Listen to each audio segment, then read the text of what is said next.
नमस्कार मित्रांनो, मी आकाश पवार. स्वागत आहे आपलं द स्काय मराठीवरती. मित्रांनो, आज आपण घेऊन आलो आहोत मनाला स्पर्शून जाणार एक सुंदर प्रेमाची भावना. एक सुंदर अशी कविता आहे. छान कवितेचं नाव आहे एक चाहूल अशी प्रेमाची. ती कविता मी तुमच्यासमोर सादर करतो.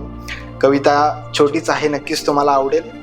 कविता अशी आहे की एक चाहूल अशी प्रेमाची मनाला हळूच स्पर्शून गेली. एक चाहूल अशी प्रेमाची मनाला हळूच स्पर्शून गेली.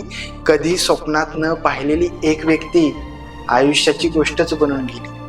तिचं हसणं म्हणजे जणू गालावर येणारं गोड हसू. तिचं हसणं म्हणजे गालावर येणारं गोड हसू. तिचं बोलणं म्हणजे मनात होणारी फक्त धडधड. तिच्या एका नजरेत कितीतरी अर्थ दडलेले असतात. तिच्या एका नजरेत कितीतरी अर्थ दडलेले असतात. ती जवळ नसतानाही फक्त तिचेच विचार मनात असतात. तिच्यासोबत चालताना रस्ता कधीच संपू नये असं वाटतं. तिच्यासोबत चालताना रस्ता कधीच संपू नये असं वाटतं. आणि ती दूर गेली की पुन्हा भेटण्याचं कारण शोधावं लागतं. कदाचित प्रेम हेच असावं. कदाचित प्रेम हेच असावं, स्वतःपेक्षा कुणाला तरी जपणं. तिच्या चेहऱ्यावरचं हसू पाहण्यासाठी स्वतःचं दुःखही विसरून जाणं. आणि शेवटी एवढंच म्हणेन तू माझी होशील की नाही माहीत नाही.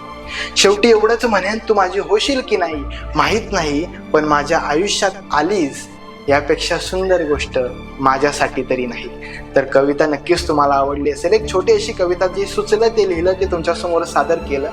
कविता आवडली असेल तर तुमचं प्रेम असंच राहू द्या. आपल्या द स्काय मराठीला सबस्क्राईब करायला विसरू नका.